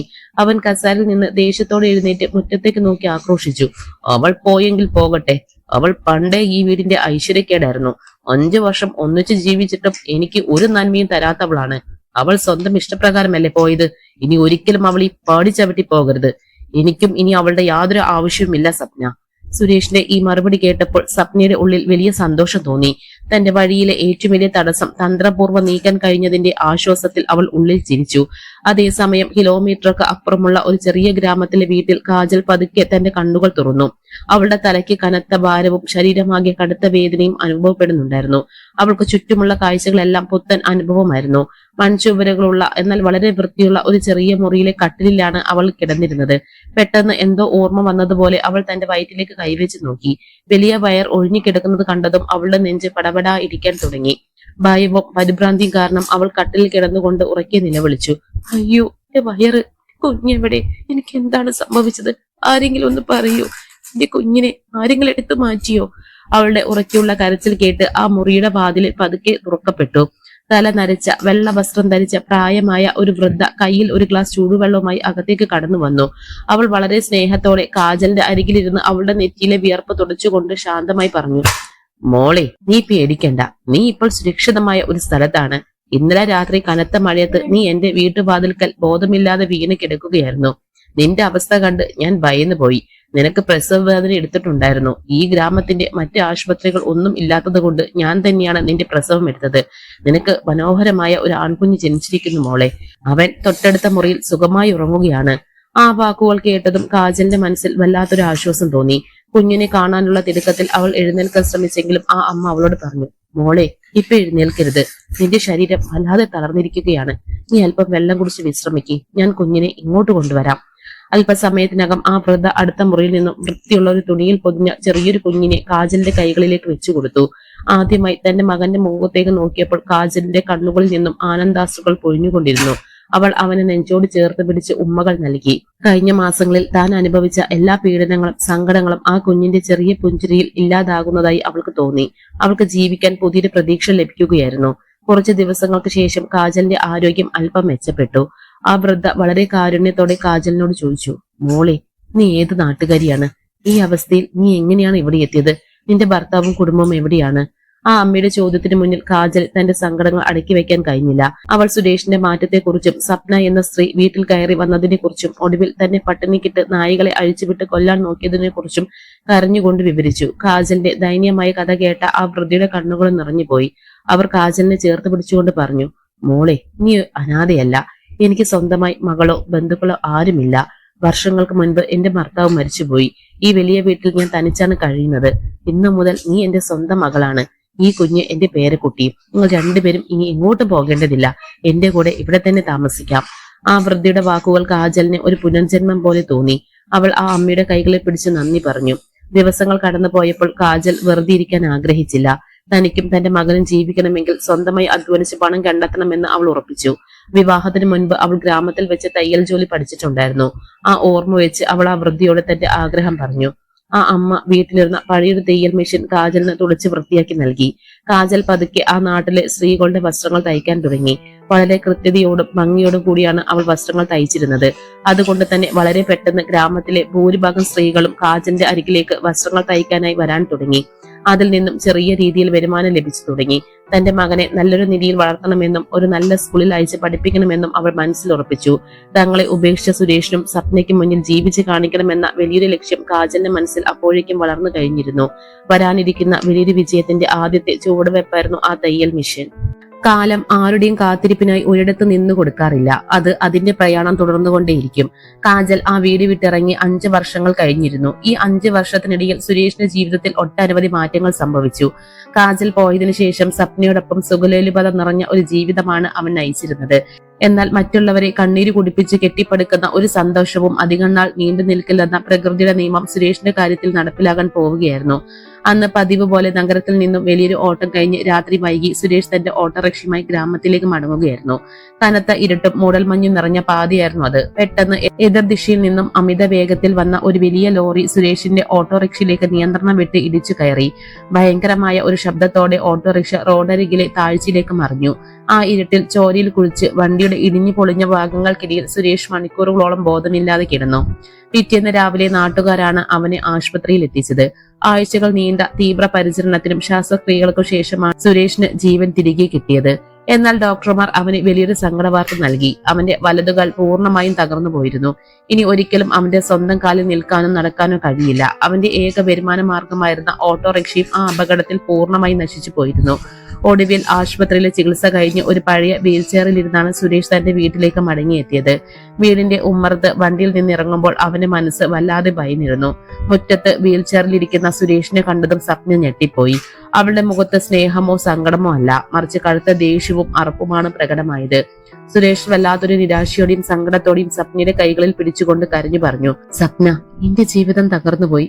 എന്റെ കാൽ ഇനി ഒരിക്കലും ശരിയാകില്ലെന്ന് ഡോക്ടർ പറഞ്ഞു. നമ്മുടെ ഓട്ടോറിക്ഷയും തകർന്നു. എനിക്കിനി ജോലിക്ക് പോകാൻ കഴിയില്ല. പക്ഷേ നീ എന്നെ കൈവിടില്ലല്ലോ അല്ലേ? നീ കൂടെ ഉണ്ടായാൽ പതുക്കെ നമുക്ക് എന്തെങ്കിലും ചെറിയ ബിസിനസ് ചെയ്ത് ജീവിക്കാം സ്വപ്ന. നീ മാത്രമാണ് ഇനി എന്റെ ഒരേ ഒരു ആശ്വാസം. എന്നാൽ സുരേഷിന്റെ ഈ സങ്കടം കേട്ടിട്ടും സ്വപ്നയുടെ മനസ്സിൽ ഒരിത്തിരി പോലും ദാമ്പത്യത്തിന്റെയോ സ്നേഹത്തിന്റെയോ തരിമ്പ് പോലും ഉണ്ടായില്ല. അവൾ സുരേഷിന്റെ കൈകൾ പരുക്കനായി തട്ടിമാറ്റി. എന്നിട്ട് ഒരക്ഷരം പോലും മിണ്ടാതെ വലിഞ്ഞു നടന്ന് അകത്തെ മുറിയിലേക്ക് പോയി. അവൾ തന്റെ വസ്ത്രങ്ങളും സ്വർണ്ണാഭരണങ്ങളും എല്ലാം വലിയൊരു ബാഗിലേക്ക് നിറയ്ക്കാൻ തുടങ്ങി. അടുത്ത ദിവസം രാവിലെ സുരേഷ് വീൽചെയർ ഉരുട്ടി ഉമ്മറത്തേക്ക് വന്നപ്പോൾ സ്വപ്നയുടെ കയ്യിൽ വലിയൊരു ബാഗുമായി പടിയിറങ്ങാൻ തയ്യാറായി നിൽക്കുകയായിരുന്നു. അവൾ നല്ല വസ്ത്രങ്ങൾ ധരിച്ച് നഗരത്തിലേക്ക് പോകാൻ ഒരുങ്ങി നിൽക്കുന്നത് കണ്ട് സുരേഷ് പരിഭ്രാന്തിയോടെ ചോദിച്ചു, സ്വപ്ന, നീ ഈ ബാഗും എടുത്ത് എങ്ങോട്ടാണ് പോകുന്നത്? എന്നെ ഈ അവസ്ഥയിൽ ഇവിടെ തനിച്ചാക്കി നീ എവിടെയെങ്കിലും പോവുകയാണോ? എന്നോട് സംസാരിക്കും സ്വപ്ന. സ്വപ്ന ഭയങ്കരമായ ശബ്ദത്തിൽ ഉറക്കെ ചിരിച്ചുകൊണ്ട് സുരേഷിന് നേരെ തിരിഞ്ഞു. അവളുടെ കണ്ണുകളിൽ കടുത്ത വെറുപ്പും വഞ്ചനയും നിറഞ്ഞു നിന്നിരുന്നു. അവൾ അഹങ്കാരത്തോടെ പറഞ്ഞു, നോക്കൂ സുരേഷ്, നീ വിചാരിച്ചോ ഞാൻ നിന്നെ സ്നേഹിച്ചിട്ടാണ് നിന്റെ കൂടെ വന്നതെന്ന്? എനിക്ക് നഗരത്തിൽ സുഖമായി ജീവിക്കാൻ പണം വേണമായിരുന്നു. നീ ഒരു ഓട്ടോക്കാരനാണെങ്കിലും നല്ല വരുമാനമുണ്ടെന്ന് കരുതിയാണ് ഞാൻ നിന്റെ കൂടെ കൂടിയത്. എന്നാൽ ഇപ്പോൾ നിന്റെ കാലും പോയി, വണ്ടിയും പോയി. ഇനി നിന്നെ നോക്കാൻ എന്നെ കിട്ടില്ല. പിന്നെ ഒരു കാര്യം, നീ വലിയൊരു സ്നേഹത്തിന്റെ പേരിൽ ഈ വീടും പറമ്പും എന്റെ പേരിൽ എഴുതി തന്നത് ഓർമ്മയുണ്ടല്ലോ? ആ വീട് ഞാൻ ഇന്നലെ നഗരത്തിലെ ഒരു മുതലാളിക്ക് വലിയൊരു തുകയ്ക്ക് വിറ്റു കഴിഞ്ഞു. അതിന്റെ പണം എന്റെ കയ്യിലുണ്ട്. ഈ വീടിന്റെ പുതിയ ഉടമസ്ഥൻ ഇന്ന് വൈകുന്നേരം ഇവിടെ എത്തും. അതുകൊണ്ട് നീ നിന്റെ ഈ വീൽ ചെയർ ഉരുട്ടി എങ്ങോട്ടെങ്കിലും പോയിക്കോണം. സ്വപ്നയുടെ ഈ വാക്കുകൾ സുരേഷിന്റെ നെഞ്ചിലേക്ക് കടോര കയറ്റുന്നത് പോലെയാണ് തോന്നിയത്. അവൻ അവിശ്വസനീയതോടെ വിളിച്ചു പറഞ്ഞു, സ്വപ്ന, നീ ഇത്രയും വലിയൊരു ചതി എന്നോട് ചെയ്യരുത്. നിനക്ക് വേണ്ടി മാത്രമല്ലേ ഞാൻ എന്റെ ഗർഭിണിയായ ഭാര്യ കാജലിനെ പോലും ക്രൂരമായി ദ്രോഹിച്ചത്. അവൾ എന്നെ മാത്രം സ്നേഹിച്ചവളായിരുന്നു. എന്നിട്ടും ഞാൻ അവളെ അത് കേട്ടപ്പോൾ സ്വപ്ന കൂടുതൽ ഉറക്കെ പരിഹസിച്ചു. അയ്യോ പാവം, കാജലിന്റെ കാര്യം നീ ഇപ്പോൾ ഓർക്കുന്നുണ്ടോ? അന്ന് അവൾ സ്വന്തം ഇഷ്ടപ്രകാരം വീട് വിട്ട് പോയതല്ല സുരേഷ്. ഞാനാണ് അവൾക്ക് ഭക്ഷണവും വെള്ളവും നൽകാതെ ആ മുറിയിൽ പൂട്ടിയിട്ടത്. അവൾ ജനലിൽ രക്ഷപ്പെട്ടപ്പോൾ അവളെ കടിച്ചു കീറാൻ നമ്മുടെ നായികളെ അഴിച്ചുവിട്ടതും ഞാനാണ്. നീ അതെല്ലാം അറിഞ്ഞിട്ടും എന്നെ വിശ്വസിച്ച് അന്തരായി നടക്കുകയായിരുന്നു. സ്വന്തം ഭാര്യ ചതിച്ച് നിനക്ക് ഇതിലും വലിയ ശിക്ഷയാണ് കിട്ടേണ്ടത്. ഞാൻ ഇപ്പോഴും സുന്ദരിയാണ്. എനിക്ക് ജീവിക്കാൻ പുതിയൊരാളെ കണ്ടെത്താൻ വലിയ ബുദ്ധിമുട്ടൊന്നുമില്ല. അത്രയും ക്രൂരമായി പറഞ്ഞു തീർത്തിയുടൻ സ്വപ്ന ആ വലിയ ബാഗും എടുത്ത് സുരേഷിനെ തിരിഞ്ഞു നോക്കാതെ ആ പടി ഇറങ്ങിപ്പോയി. സുരേഷ് ആ ശൂന്യമായ ഉമ്മറത്തിരുന്ന് തലയിൽ കൈവച്ച് പൊട്ടിക്കരഞ്ഞു. അപ്പോഴാണ് അവൻ ചെയ്ത തെറ്റുകളുടെ വലിപ്പം അവൻ പൂർണ്ണമായും തിരിച്ചറിഞ്ഞത്. താൻ സ്നേഹിച്ച സ്വപ്ന വെറും ഒരു ചതിയെത്തിയായിരുന്നു എന്നും താൻ വഴിയാധാരമാക്കിയ കാജലായിരുന്നു യഥാർത്ഥ ഐശ്വര്യമെന്നും അവൻ വൈകി മനസ്സിലാക്കി. അവന്റെ മനസ്സിൽ സ്വന്തം കുഞ്ഞിനെ കുറിച്ചും ഭാര്യയെക്കുറിച്ചുമുള്ള ഓർമ്മകൾ വന്നു നിറഞ്ഞു. അവരോട് ചെയ്ത വലിയ പാപത്തിന്റെ ഫലമാണ് താൻ ഈ അനുഭവിക്കുന്നത് എന്ന് അവൻ തിരിച്ചറിഞ്ഞു. അന്ന് വൈകുന്നേരത്തോടെ വീടിന്റെ പുതിയ ഉടമസ്ഥൻ അവിടെ എത്തുകയും സുരേഷിനെ വലിച്ച് പുറത്തേക്ക് ഇറക്കുകയും ചെയ്തു. ഒരു വീൽ ചെയറും കയ്യിൽ ഒരു ചെറിയ തുണിസഞ്ചിയുമായി സുരേഷ് ആ ഗ്രാമത്തിലെ തെരുവിലേക്ക് ഇറക്കപ്പെട്ടു. അവന് സ്വന്തമെന്ന് പറയാൻ ഇപ്പോൾ ആരുമില്ലായിരുന്നു. വിശപ്പും ദാഹവും സഹിക്കാൻ വയ്യാതെ അവൻ നഗരത്തിലെ വലിയ തെരുവുകളിലേക്ക് പതുക്കെ വീൽ ചെയർ ഉരുട്ടി നീങ്ങി. ഭക്ഷണം വാങ്ങാൻ പോലും പണമില്ലാതെ പരിചയമുള്ളവരുടെ മുന്നിൽ തല ഉയർത്തി നിൽക്കാൻ കഴിയാതെ അവൻ ഒടുവിൽ നഗരത്തിലെ ട്രാഫിക് സിഗ്നലുകളിലും വഴിയോരങ്ങളും ഇരുന്ന് ആളുകളോട് ഭിക്ഷ യാചിക്കാൻ തുടങ്ങി. ആളുകൾ എറിഞ്ഞു കൊടുക്കുന്ന ചില നാണയത്തുട്ടുകൾ കൊണ്ടാണ് അവൻ വിശപ്പടക്കിയിരുന്നത്. ഓരോ നിമിഷവും അവൻ ദൈവത്തോട് കരഞ്ഞു പ്രാർത്ഥിച്ചു കൊണ്ടിരുന്നു. എന്റെ ഈശ്വര, ഞാൻ എന്റെ ഭാര്യയോട് വലിയ ചതിയാണ് ചെയ്തത്. അതിനുള്ള ശിക്ഷ നീ എനിക്ക് തന്നു കഴിഞ്ഞു. എനിക്ക് എന്റെ കാജലിനെ ഒന്ന് കാണിച്ചു തരണേ. കണ്ണുനീരും പശ്ചാത്താവും നിറഞ്ഞ ആ തെരുവ് ജീവിതം സുരേഷിനെ പൂർണ്ണമായും ഒരു പുതിയ മനുഷ്യനാക്കി മാറ്റുകയായിരുന്നു. കാലം കാജലിന്റെ കണ്ണുനീരിന് മധുരമുള്ള പ്രതിഫലമാണ് നൽകിയത്. ആ ഗ്രാമത്തിലെ ചെറിയൊരു തയ്യൽ മെഷീനിൽ നിന്നും ആരംഭിച്ച അവളുടെ യാത്ര 5 വർഷം കൊണ്ട് വലിയൊരു ബിസിനസ് സാമ്രാജ്യമായി വളർന്നിരുന്നു. കഠിനാധ്വാനവും ദൈവാനുഗ്രഹവും കൂടി ചേർന്നപ്പോൾ അവൾ നഗരത്തിലെ അറിയപ്പെടുന്ന ഒരു ഫാഷൻ ഡിസൈനറായി മാറി. അവൾ സ്വന്തമായി ഒരു വലിയ തുണിക്കടയും ഫാഷൻ സ്റ്റുഡിയോയും ആരംഭിച്ചു. തന്നോടൊപ്പം കുറെ പാവപ്പെട്ട പെൺകുട്ടികൾക്ക് ജോലി നൽകാനും അവൾ മറന്നില്ല. ഇപ്പോൾ അവൾക്ക് സ്വന്തമായി ഒരു വലിയ ബംഗ്ലാവും ആഡംബര കാറുമുണ്ട്. തന്നെ മകളെ പോലെ സ്നേഹിച്ച ആ വൃദ്ധയായ അമ്മയ്ക്കും തന്റെ 5 വയസ്സുകാരന്റെ മകൻ റോബിനും ഒപ്പമായിരുന്നു അവളുടെ താമസം. ജീവിതത്തിൽ എല്ലാ സൗകര്യങ്ങളും ഉണ്ടെങ്കിലും സുരേഷിന് തനിക്ക് നൽകിയ ആ പഴയ വഞ്ചിന്റെ മുറിവുകൾ ചിലപ്പോഴൊക്കെ അവളുടെ മനസ്സിനെ അസ്വസ്ഥമാക്കാറുണ്ടായിരുന്നു. ഒരു ദിവസം വൈകുന്നേരം കാജൽ തന്റെ ആഡംബര കാർ ഓടിച്ച് നഗരത്തിലെ തിരക്കേറിയ ഒരു റോഡിലൂടെ പോവുകയായിരുന്നു. പെട്ടെന്ന് ഒരു വലിയ ട്രാഫിക് സിഗ്നലിൽ ചുവപ്പ് ലൈറ്റ് തെളിഞ്ഞപ്പോൾ അവൾ വണ്ടി നിർത്തി. പുറത്തേക്ക് യാദൃച്ഛികമായി നോക്കിയ അവളുടെ കണ്ണുകൾ വഴിയരികിലിരുന്ന ഒരു കാഴ്ചയിൽ ഒടുക്കി നിന്നു. കീറിപ്പറഞ്ഞ വസ്ത്രങ്ങൾ ധരിച്ച് ജടപിടിച്ച മുടിയും താടിയുമായി ഒരു പഴയ വീൽ ചെയറിലിരുന്ന് ആളുകളോട് കൈനീട്ടുന്ന ഒരു ഭിക്ഷക്കാരനായിരുന്നു അത്. ആ ഭിക്ഷക്കാരന്റെ ഇരിപ്പും ഭാവവും കണ്ടപ്പോൾ കാജലിന്റെ ഉള്ളിൽ എന്തോ ഒരു അസ്വസ്ഥത തോന്നി. അവൾക്ക് അയാളോട് പാവം തോന്നി. കാജൽ കാറിന്റെ ഡോർ തുറന്ന് പുറത്തിറങ്ങി. തന്റെ പേഴ്സിൽ നിന്നും വലിയൊരു തുകയെടുത്ത് പതുക്കെ ആ വീൽ ചെയറിനടുത്തേക്ക് നടന്നു ചെന്നു. അവൾ ആ പണം ഭിക്ഷക്കാരന് നേരെ നീട്ടിക്കൊണ്ട് വളരെ ശാന്തമായി പറഞ്ഞു, ഇത് കയ്യിൽ വെച്ചോളൂ, നിങ്ങൾക്ക് എന്തെങ്കിലും ആഹാരം വാങ്ങാൻ ഉപകരിക്കും. ആ ശബ്ദം കേട്ടതും വീൽ ചെയറിലിരുന്ന ആ മനുഷ്യൻ പതുക്കെ തന്റെ തലയുയർത്തി നോക്കി. ഇരുവർക്കും പരസ്പരം കണ്ണുകളിലേക്ക് നോക്കിയ ആ നിമിഷം ചുറ്റുമുള്ള ലോകം നിശ്ചലമായതുപോലെ തോന്നി. കാജലിന്റെ കാലുകൾ തറഞ്ഞുപോയി. ആ ഭിക്ഷക്കാരൻ മറ്റാരുമായിരുന്നില്ല. തങ്ങളെ ചതിച്ച് പട്ടിണിക്കിട്ട തന്റെ ഭർത്താവ് സുരേഷ് ആയിരുന്നു അത്. സുരേഷും കാജലിനെ തിരിച്ചറിഞ്ഞു. അവൾ വലിയൊരു കാറിൽ നിന്നും ഇറങ്ങി വന്ന് തന്റെ മുന്നിൽ നിൽക്കുന്നത് കണ്ടപ്പോൾ സുരേഷിന്റെ കൈകൾ വല്ലാതെ വിറയ്ക്കാൻ തുടങ്ങി. അവന്റെ കണ്ണുകളിൽ നിന്നും കണ്ണുനീർ ധാരയായി ഒലിച്ചിറങ്ങി. അവൻ ഇരു കൈകളും കൂപ്പി കരഞ്ഞുകൊണ്ട് പറഞ്ഞു, കാജൽ, നീയല്ലേ ഇത്? എന്നോട് ക്ഷമിക്കും മോളെ. ഞാൻ നിന്നോട് ചെയ്ത ക്രൂരതകൾക്ക് ദൈവം എനിക്ക് തന്ന ശിക്ഷയാണിത്. ആ ചതിയെത്തി സ്വപ്ന എന്നെ വഴിയാധാരമാക്കി എന്റെ വീടും വിറ്റ് കടന്നു കളഞ്ഞു. ഞാൻ ഒരുപാട് അനുഭവിച്ചു കാജൽ, എനിക്ക് മാപ്പ് തരൂ. കാജലിന്റെ കണ്ണുകൾ നിറഞ്ഞു വന്നെങ്കിലും അവൾ പെട്ടെന്ന് സ്വയം നിയന്ത്രിച്ചു. 5 വർഷത്തെ കഷ്ടപ്പാടുകൾ അവളെ ഒരു ശക്തിയായ സ്ത്രീയാക്കി മാറ്റിയിരുന്നു. അവൾ തന്റെ ശബ്ദം കടുപ്പിച്ചുകൊണ്ട് സുരേഷിനോട് പറഞ്ഞു, സുരേഷ്, നിങ്ങൾ ചോദിക്കുന്ന ഈ മാപ്പ് കൊണ്ട് ഞാൻ അനുഭവിച്ച നരകയാതനകൾ ഇല്ലാതാകില്ല. ഗർഭിണിയായ എന്നെ ഒരു മുറിയിൽ പൂട്ടിയിട്ടപ്പോൾ വിഷപ്പടക്കാൻ നായകളുടെ ഭക്ഷണം എടുത്ത് കഴിച്ചപ്പോൾ, എന്നെ കൊല്ലാൻ നായകളെ അഴിച്ചു വിട്ടപ്പോഴൊക്കെ നിങ്ങളുടെ മനസ്സ് എവിടെയായിരുന്നു? നിങ്ങളുടെ സ്വപ്ന എന്നെ കൊല്ലാൻ നോക്കിയപ്പോൾ നിങ്ങൾ എന്നെ അന്വേഷിച്ചത് പോലുമില്ല. പക്ഷെ ഇന്ന് ഞാൻ തോറ്റുപോയിട്ടില്ല. എന്റെ സ്വന്തം അധ്വാനം കൊണ്ട് ഞാൻ ജീവിച്ചു കാണിച്ചു. എന്റെ മകനോടൊപ്പം ഞാൻ ഇന്ന് വളരെ സന്തോഷവതിയാണ്. ഞാൻ നിങ്ങളോട് ക്ഷമിച്ചിരിക്കുന്നു. കാരണം പ്രതികാരം ചെയ്യാൻ എനിക്ക് താല്പര്യമില്ല. പക്ഷെ എന്റെ ജീവിതത്തിൽ ഇനി നിങ്ങൾക്കൊരു സ്ഥാനമില്ല. അത്രയും ഉറപ്പിച്ച് പറഞ്ഞതിന് ശേഷം കാജൽ തിരിഞ്ഞു നടന്ന് തന്റെ കാറിൽ കയറി വേഗത്തിൽ അവിടെ നിന്നും ഓടിച്ചുപോയി. സുരേഷ് ആ തെരുവിലിരുന്ന് പൊട്ടിക്കരഞ്ഞു. എന്നാൽ വീട്ടിലെത്തിയ കാജലിന് തന്റെ മനസ്സ് ശാന്തമാക്കാൻ കഴിഞ്ഞില്ല. അവൾ മുറിയിൽ കയറി പഴയ കാര്യങ്ങൾ ഓർത്ത് ഒരുപാട് കരഞ്ഞു. അവൾ സുരേഷിനെ അത്രമാത്രം സ്നേഹിച്ചിരുന്നു എന്നതായിരുന്നു സത്യം. കാജൽ കരയുന്നത് കണ്ട് വൃദ്ധയായ അമ്മ അവളുടെ അരികിലെത്തി. ചേർത്ത് പിടിച്ചുകൊണ്ട് കാര്യങ്ങൾ തിരക്കി. കാജൽ സിഗ്നൽ വെച്ച് സുരേഷിനെ കണ്ട കാര്യവും അവന്റെ ദയനീയ അവസ്ഥയും അമ്മയോട് പറഞ്ഞു. എല്ലാം കേട്ടതിനു ശേഷം ആ അമ്മ വളരെ ഗൗരവത്തോടെ കാജലിനെ ഉപദേശിച്ചു. മോളെ കാജൽ, അവൻ നിന്നോട് ചെയ്തത് വലിയ തെറ്റാണ്, അതിൽ യാതൊരു സംശയവുമില്ല. പക്ഷെ അവനുള്ള ശിക്ഷ ദൈവം നൽകി കഴിഞ്ഞു. അവൻ ഇപ്പോൾ ആത്മാർത്ഥമായി പശ്ചാത്താപിക്കുന്നുണ്ട്. ഒരു സ്ത്രീ എന്ന നിലയിൽ നിനക്ക് അവന് വേണ്ടെന്ന് വെക്കാൻ എല്ലാ അവകാശവുമുണ്ട്. പക്ഷെ നീ നിന്റെ മകൻ റോബിയുടെ കാര്യം ചിന്തിക്കണം. അവൻ സ്കൂളിൽ പോകുമ്പോൾ മറ്റുള്ള കുട്ടികൾക്ക് അച്ഛനുണ്ട്. എനിക്ക് എന്താണ് അച്ഛനില്ലാത്തത് എന്ന് നിന്നോട് ചോദിക്കാറില്ലേ? സുരേഷ് നിന്റെ കൂടെ ഉണ്ടായാൽ സമൂഹത്തിൽ നിന്റെ മകന് ഒരു പിതാവിന്റെ പേരും സ്നേഹവും ലഭിക്കും. പോയി അവനെ തിരികെ വിളിച്ചു കൊണ്ടുവരുമോളെ. ഒരു നല്ല അവസരം കൈവിട്ട് കളയരുത്. അമ്മയുടെ വാക്കുകളിലെ വലിയ സത്യം കാജൽ തിരിച്ചറിഞ്ഞു. അവൾ ഒട്ടും സമയം കളയാതെ കാറിന്റെ താക്കോലും എടുത്ത് വീണ്ടും ആ ട്രാഫിക് സിഗ്നലിലേക്ക് പാഞ്ഞു ചെന്നു. എന്നാൽ അവിടെ എത്തിയപ്പോൾ സുരേഷ് ആ സ്ഥലത്ത് ഇല്ലായിരുന്നു. അവൾ പരിഭ്രാന്തിയോടെ വഴിയരികിലെ കച്ചവടക്കാരോട് ചോദിച്ചപ്പോൾ ഒരു ചേട്ടൻ പറഞ്ഞു, ആ വീൽചെയർകാരൻ കരഞ്ഞുകൊണ്ട് ടൗണിന്റെ അതിർത്തി ഭാഗത്തേക്ക് പോകുന്നത് കണ്ടു എന്ന്. കാജൽ വണ്ടി ആ ഭാഗത്തേക്ക് ഓടിച്ചു. കുറച്ചു ദൂരം പോയപ്പോൾ വഴിയരികിലൂടെ വല്ലാത്തൊരു സങ്കടത്തോടെ വീൽചെയർ ഉരുട്ടി നീങ്ങുന്ന സുരേഷിനെ അവൾ കണ്ടെത്തി. അവൾ വണ്ടി പെട്ടെന്ന് അവന്റെ മുന്നിൽ കൊണ്ടുപോയി നിർത്തി താഴെ ഇറങ്ങി. സുരേഷിന്റെ മുന്നിൽ ചെന്ന് നിന്ന് അവൾ പറഞ്ഞു, സുരേഷ്, നിർത്ത്, എന്റെ കൂടെ വീട്ടിലേക്ക് വരൂ. നമ്മുടെ മകൻ റോബിൻ വളർന്നു കഴിഞ്ഞു. അവൻ ദിവസവും എന്നോട് ചോദിക്കാറുണ്ട് അവന്റെ പപ്പ എവിടെയാണെന്ന്. അവനെ ഒരു നോക്ക് പോലും കാണാതെ നിങ്ങൾ എങ്ങോട്ടാണ് ഈ പോകുന്നത്? വരൂ, വണ്ടിയിൽ കയറും. തന്റെ മകനെ കുറിച്ച് കേട്ടതും സുരേഷിന്റെ നെഞ്ച് തകർന്നു പോയി. അവൻ വീൽചെയറിൽ ഇരുന്ന് കുട്ടികളെ പോലെ ഉറക്കെ കരഞ്ഞു. കാജൽ അവനെ താങ്ങി പിടിച്ച് കാറിന്റെ മുൻസീറ്റിലിരുത്തി. അവന്റെ വീൽചെയർ വണ്ടിയുടെ പിന്നിലും വെച്ചു. അവൾ സുരേഷിനെ തന്റെ വലിയ ബംഗ്ലാവിലേക്ക് കൂട്ടിക്കൊണ്ടുവന്നു.